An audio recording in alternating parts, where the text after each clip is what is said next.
Hi everyone. In this video, I'll be going through three specific points regarding Django REST Framework. First, I'll go with the creation of Django REST Framework APIs. Along with that, a basic usage of Git commands and creation of virtual environment for isolated package installations in Python. So let's get started. So we'll first create a virtual environment. So I'll use virtual env. So I'll be using Python 3.11 as a base version. So the basic command is virtual environment env -p Python 3.11.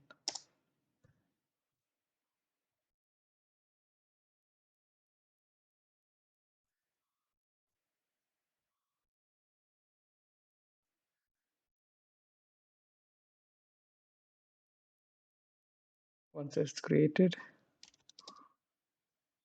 change it to your virtual environment location. You'll activate the environment.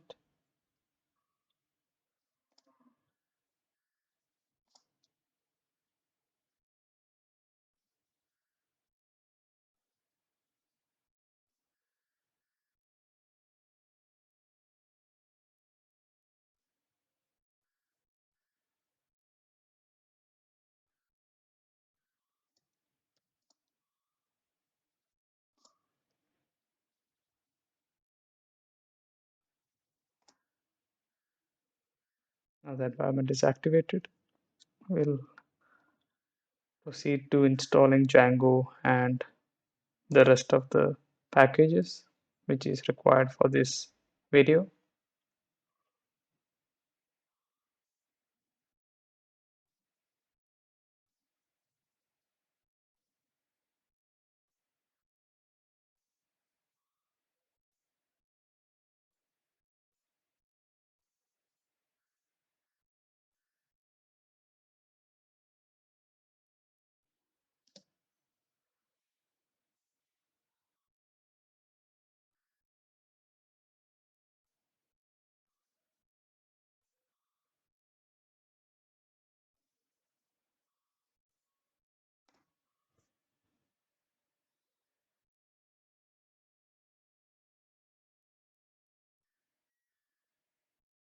It will take time depending on your internet bandwidth, so be patient.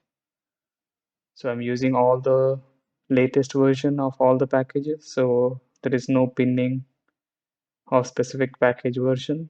So I'm just installing all the available latest versions. Yep. It is installed.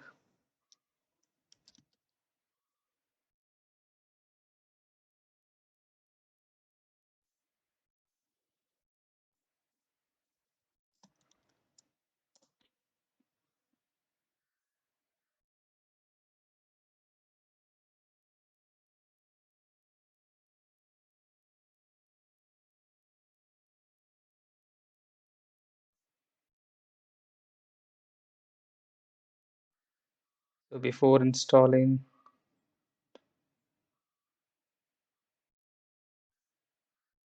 Django REST framework, it is recommended that you install Django first and create a startup project and an app. So I'll be walking through these steps. So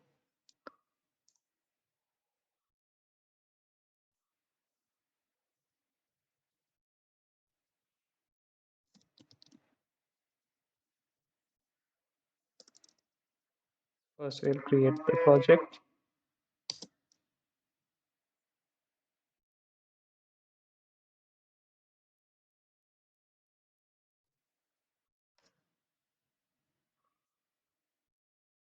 Once the project is created,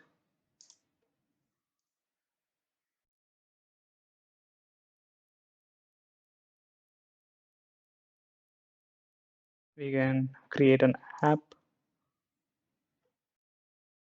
This will be the structure of the project.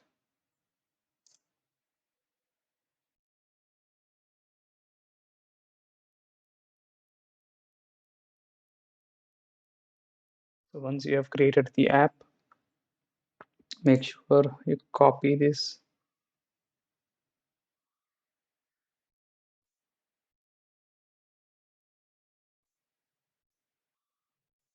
and add it to your installed apps section.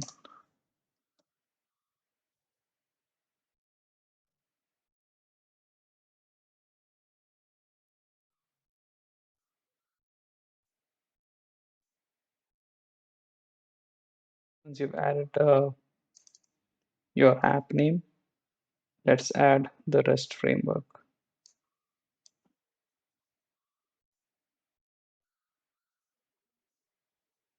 Make sure you end each entry with a comma.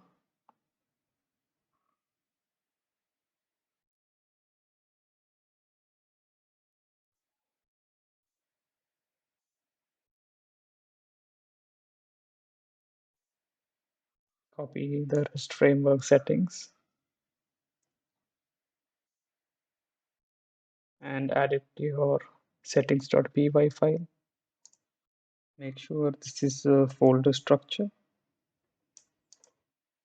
that is within test project. You have test project as a project, and above that you have the API or the app, what you have written the APIs for. Next, we'll copy all those URLs which is used for routing uh, in urls.py to the project URL, not the app URL, but the project URL. So by default, Django uses SQLite database if you don't specify anything. So you can just simply switch it to MySQL, PostgreSQL, or even MongoDB, depending on your use case. So for the sake of simplicity, I'm just using SQLite. So I'm using time zone as a UTC value.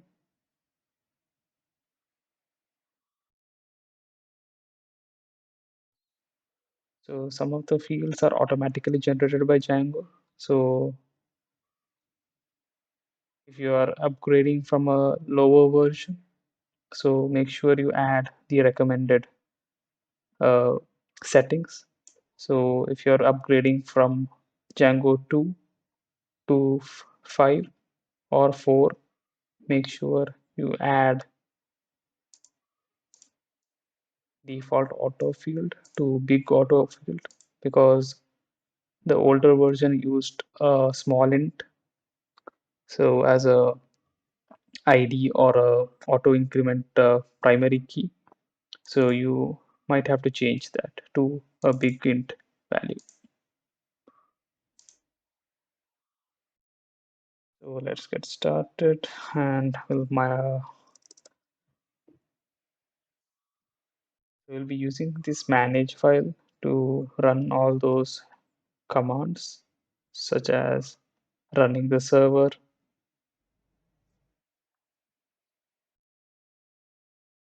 and cleaning up the old entries of auth related task, adding new users,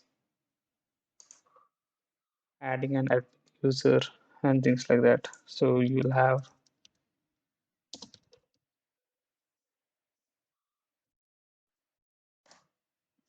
these many tasks or functions available where you can change the password. You can create a caching table in case if you are using memcached library. You can load the data.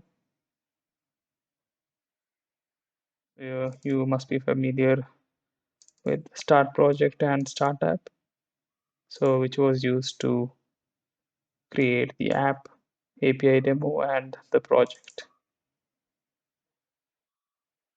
You can even generate schema. So this is the installed app and the functions which is available.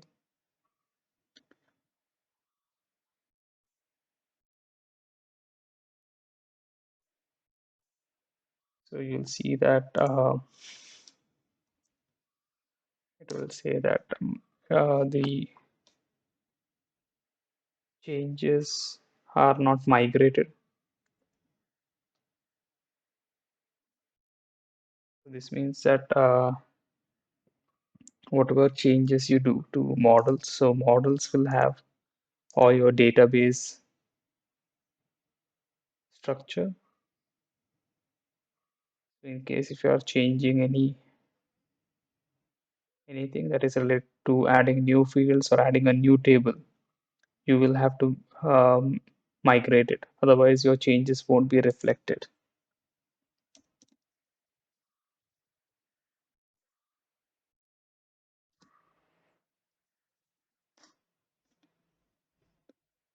This is a migration. So we currently don't have the database. So we'll create one.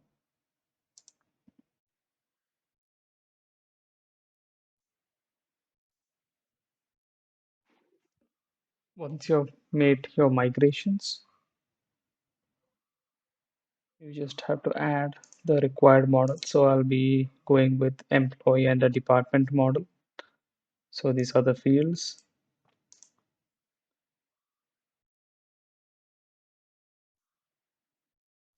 And we'll require a serialization.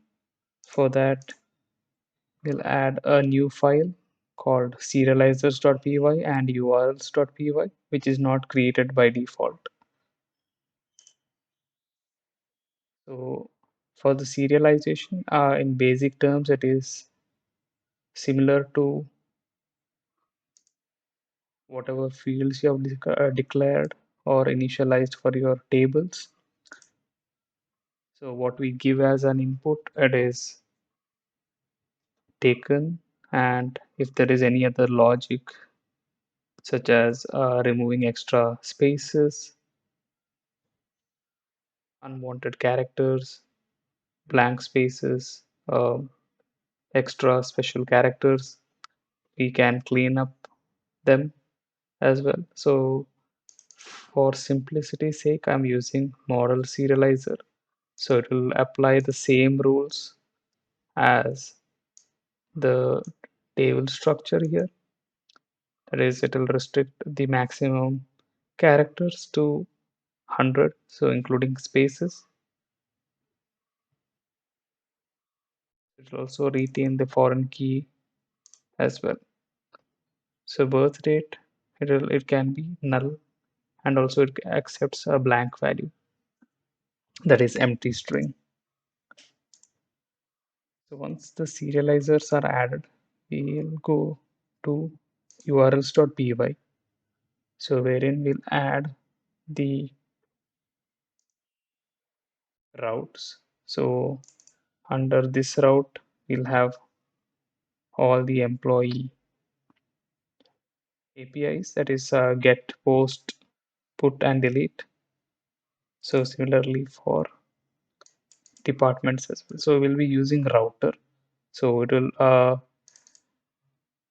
makes our life easier. So it will automatically generate the correct path. So we'll only have to give employee slash something. So slash one means it will go to the retrieve mode, that is get a specific element.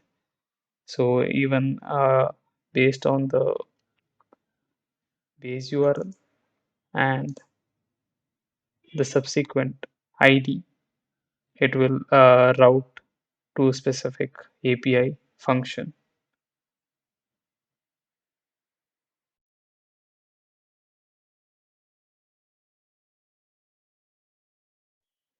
In views.py, we usually write our logic. So again, I'm using model view set. So you have API view and you have class view. So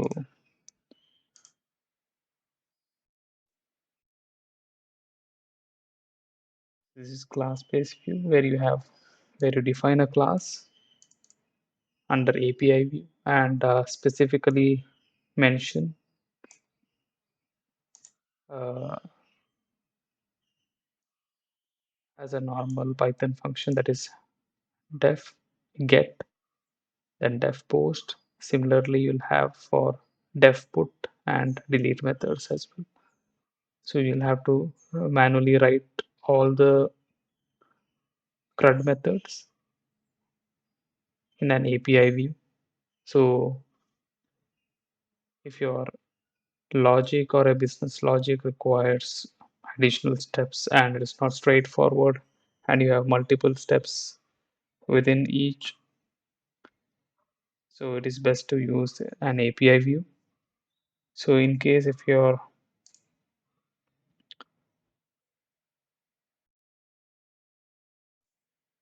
APIs are much straightforward and most of the logics are handled from the database side or and the serializer side, it is best to use model view set. So it makes you don't have to write many code yourself. So you just have to initialize what the query set is. So query set is where you give your query, that is what is the database model. Next, you will have to give a serializer class. That is what was mentioned in serializers.py. You have to import them and then add it. So you will have a couple of other settings as well in case if you have to specifically restrict a few APIs with authentication, you can also add that.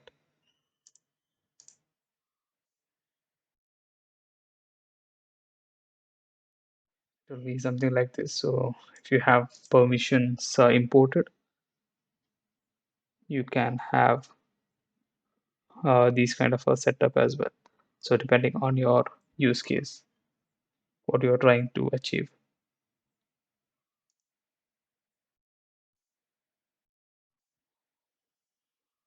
So before migrating them, we'll just check using show migrations, or you can in case if your app is not showing up, that is API demo. In case if it is not showing up under show migrations, you can specifically list it.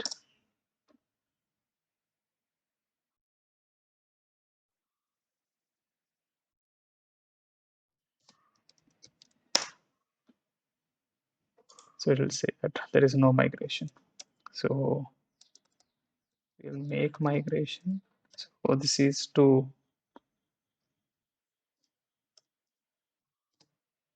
make all your changes. So all your changes will be reflected here. So you'll have all these changes here.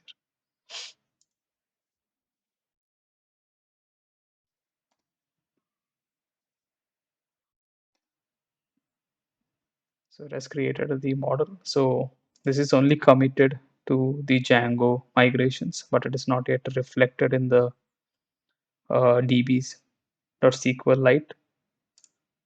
So to read from there, so we will use db viewer. So you can use Antares or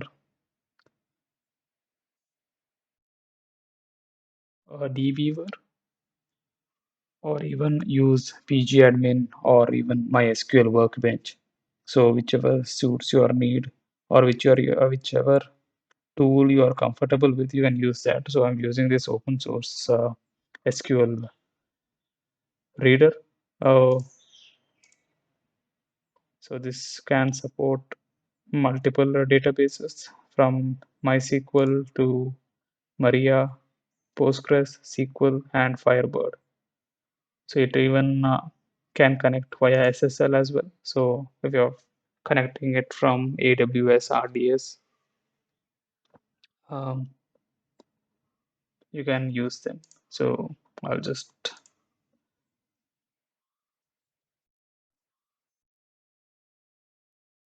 create a new connection.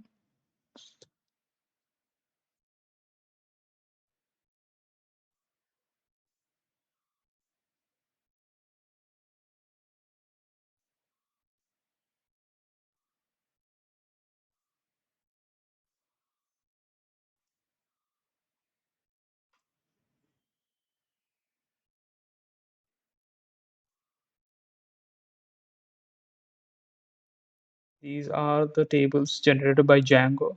You see that there are a couple of entries there.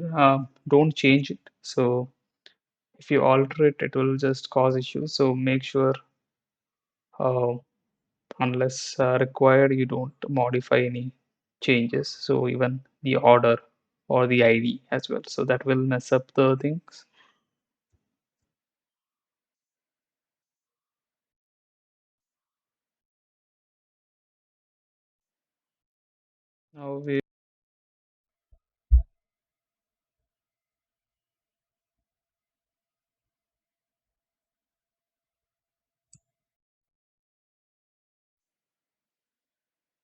Now we will commit the changes to the database. We'll use migrate command.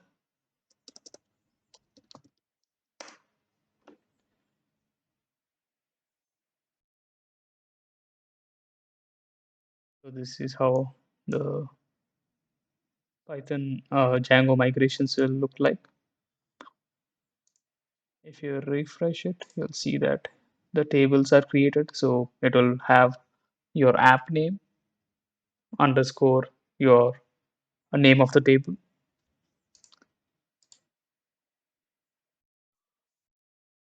Currently, there is no data. Now you'll see that the path is now properly being shown. So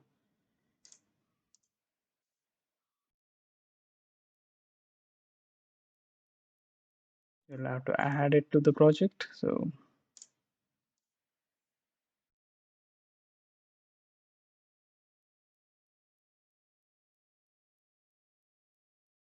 in case if you have a complicated sub routing for a per app section, you can use these kind of a method. So for now, I'll just comment them out.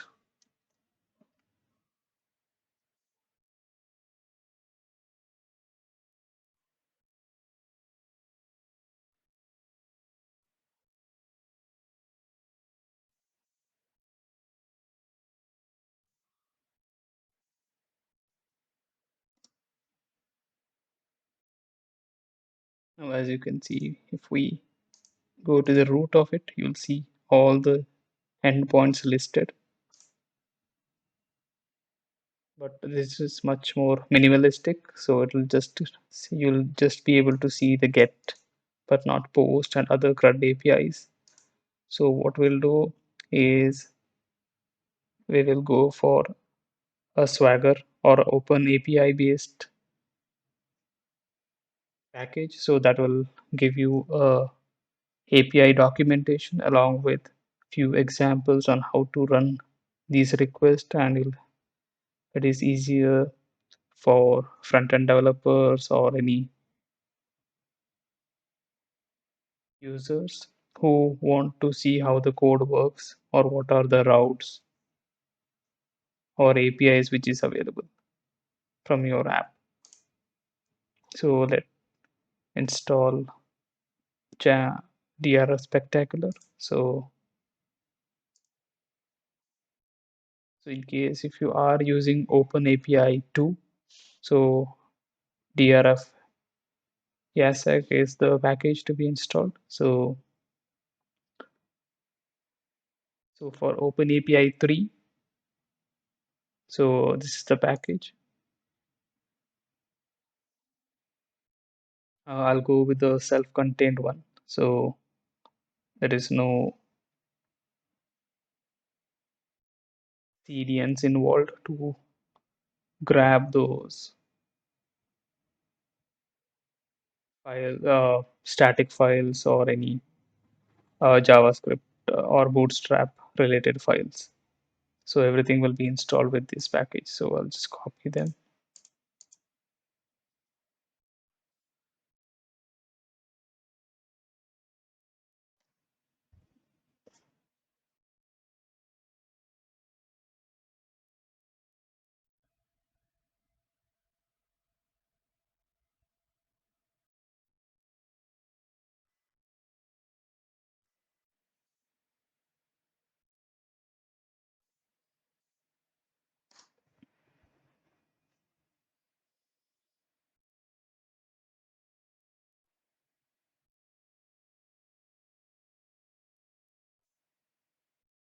We'll add the Swagger. So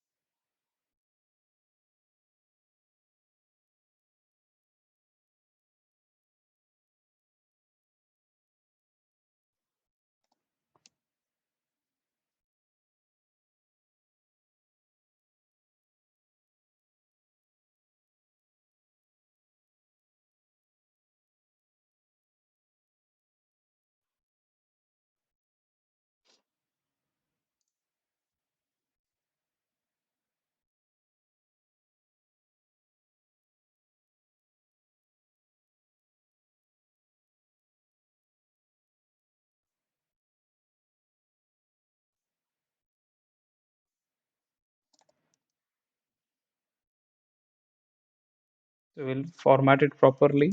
So I'll just come back to it once I've added all those extra settings.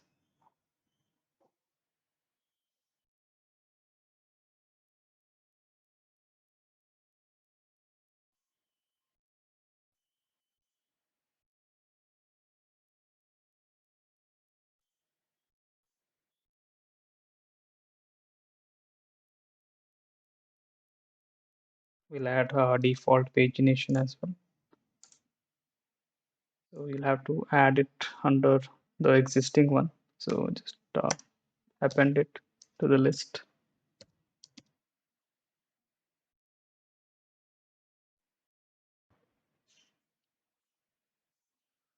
Check if it is working.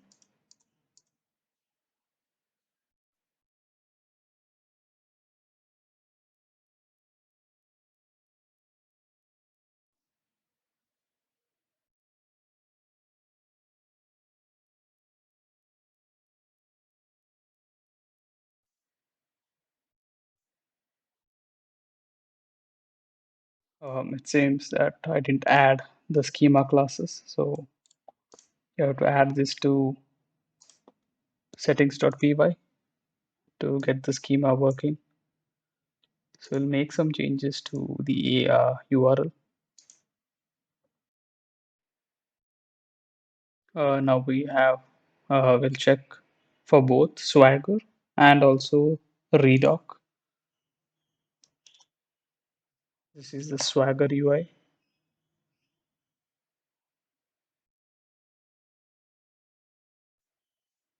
So this is the department API. So we have CRUD for all of these. As you can see, we didn't write any additional code for all these CRUD, so it is automatically generated. Similarly, for employees as well, we didn't write much code, but all the methods were generated automatically. So let's try. There is also another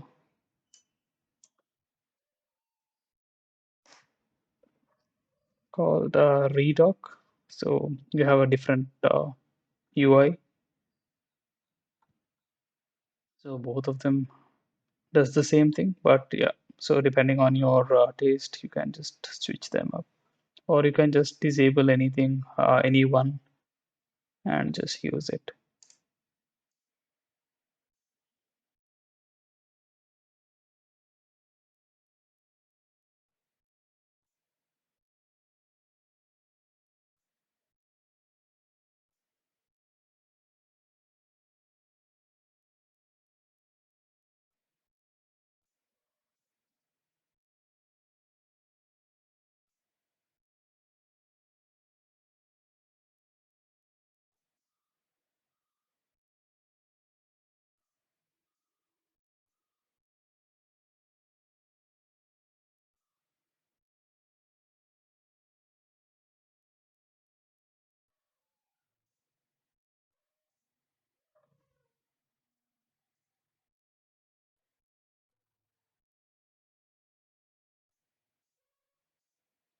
So you need this schema, that is the base one. So without which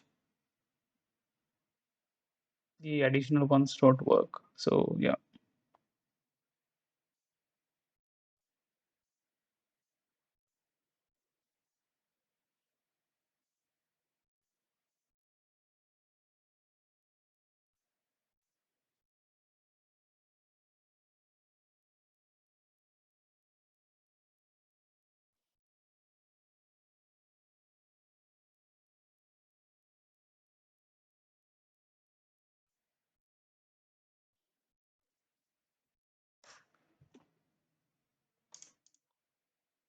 let's try a few of the methods.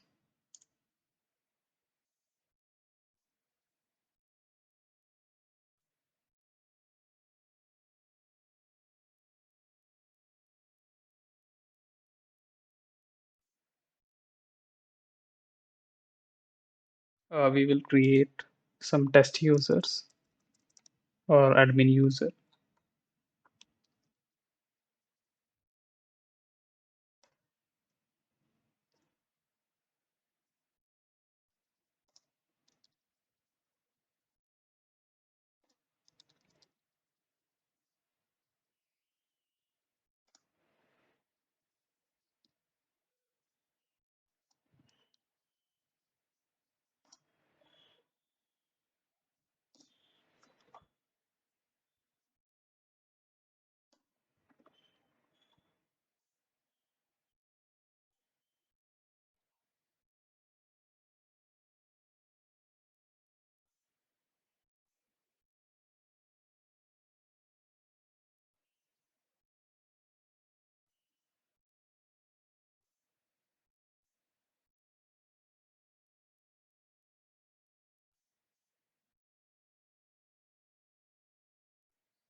You'll see that it is added.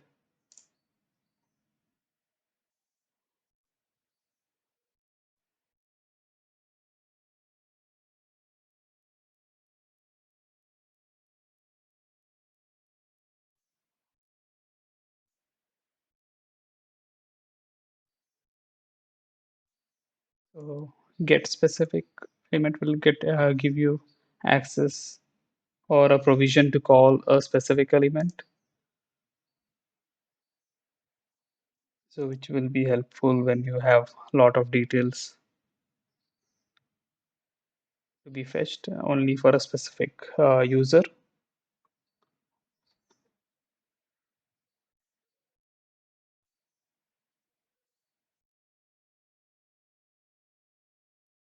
There is only a very slight difference. So with put and patch,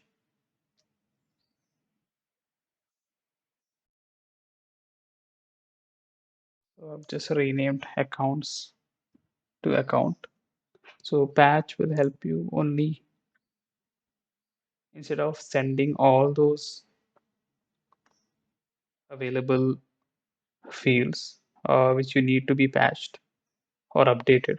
You can just specify one or two fields which needs the values to be changed in under patch. So that is the use of patch wherein you just have to change only few fields values but not the other fields. So that will be helpful while calling the patch API. So delete, as you know, it's straightforward. You just give the ID and it will just delete. See that there is no entry now.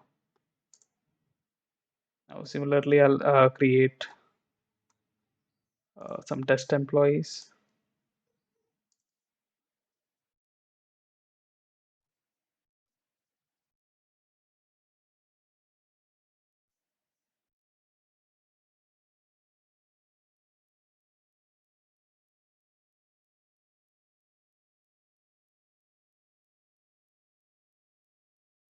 Here, for department, you'll have to use the proper ID. So to check that, we can just check the departments.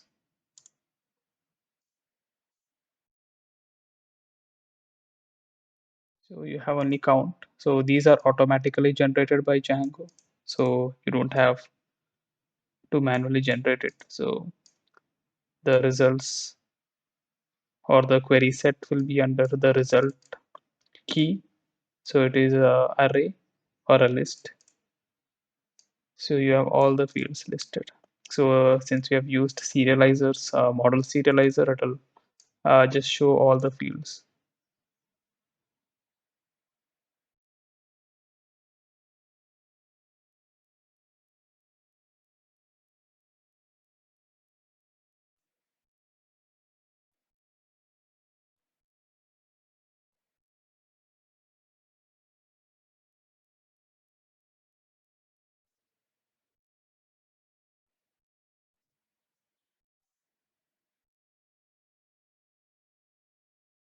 You'll see that if you give an invalid ID, it will say that this is an invalid key because the object does not exist because we don't have department ID 3.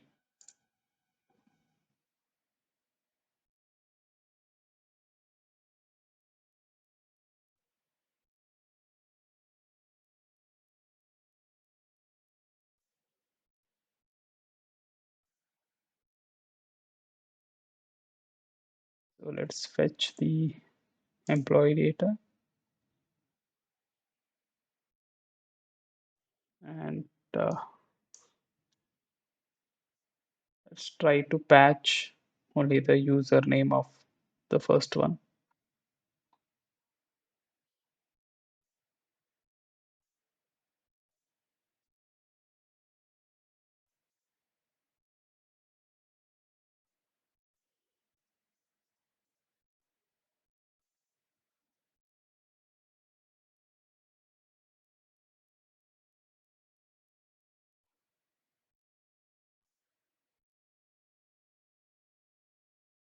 You'll see that it will return the entire object once it's successful. So you'll have the changed name, but the last name remains the same. So there is a difference between put and patch. So these are the schema. So uh, like I've said previously, so this will be the structure. So this will be common for all the APIs. So you'll have all those schemas here. So what is username, email, things like that. So department, you'll see that ID, we didn't specify ID. So this is automatically generated by Django. So you don't have to worry. So in case you are using um, an ORM, a different ORM, that is SQL Alchemy or a different one, uh, and you might have to manually say that not to migrate it in case if you have existing data with your table or your database. So you'll have to preserve that data. So in that case, you'll have to write whatever fields it is, and uh, under SQL Alchemy, you have to specify that you don't have to run this migration. So skip the migration, and you'll be manually doing that. So via some script, you can write a basic Python script that will add the data or the tables, or even directly you can just create tables, table structure, and load the data from your database view tool as well. So once I think this should conclude the basic Django tutorial. So next we'll go with the final step, that is creating a Git repo. So basically Git lets you collaborate with more users much more efficiently by keeping track of your code changes and the users who have changed the code, you'll get much more details on what was changed, and the user who has committed the changes, things like that. And also you can revert back the changes in case if you have any issues, and you can go to the specific commit. So I'll be using a git lens here. So git lens, git history. So since there is no git initialized, you can just click on initialize git. So or you can just do git init. You can use git init to initialize a git repository.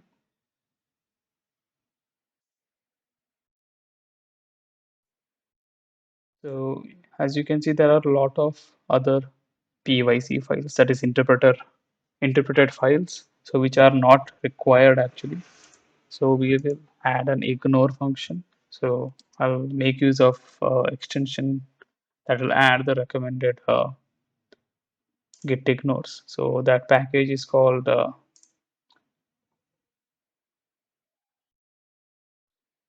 git ignore. So it's an extension which is freely available. So it will add all those recommended git ignore files.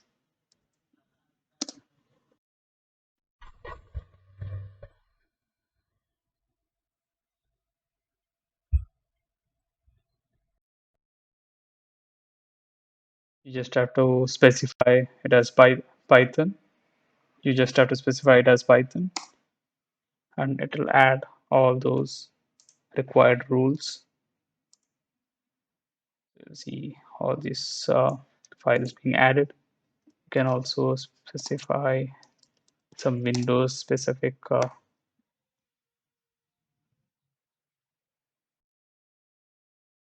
files to be ignored, even Linux.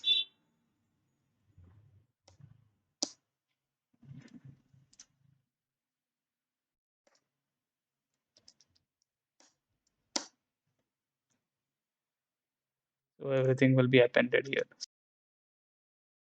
The project structure. So it is initialized under test project. So add it, add git ignore to the main project repo. I will see all those extra files are now ignored. Now I can just straight away commit.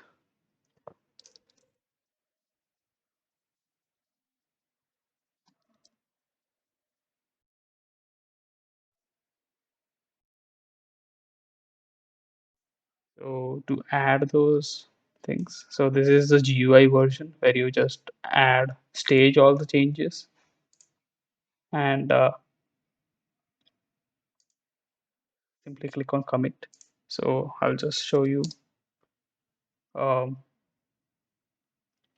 the basic command here. So you have to git status will give you what is the current status of what files which needs to be committed or staged. So to add it to the staged one, you can just add git add dot. So it will add all those changes. Now since it is changed, so we will commit it. So it will be commit -m, meaning the message. I'll just copy it from here.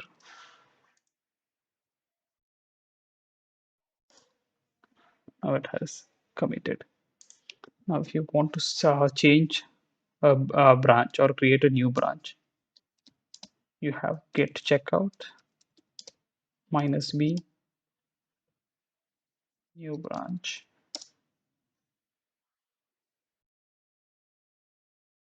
So if you want to check out to the main branch or check what are the list of branches, git branch -l, or just git branch. It will give you the list of branches. So if you want to switch between branches, you can use git checkout, the name of the branch, If you want, if you have installed Git version 2.2 or later, uh, you can use a new command called switch to switch between a repository and also create a new repository from the current one. So I'll just create switch minus c bug fix 001. You'll see that it is changed to bug fix 001. You can switch to git switch master.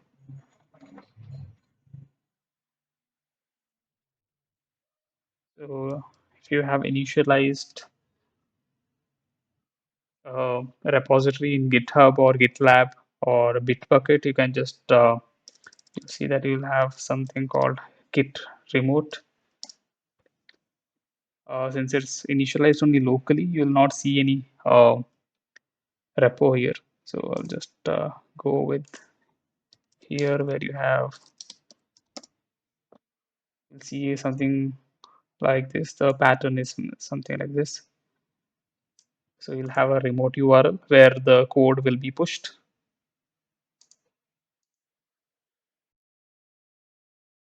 In case if you are using a Git extension, you'll see what was the commit made. So what the commit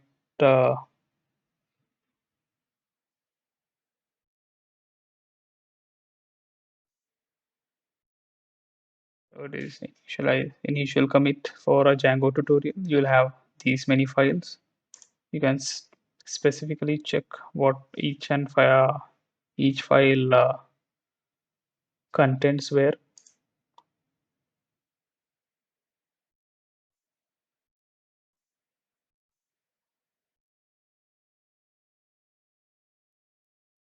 You'll not see anything previous because this is the first commit.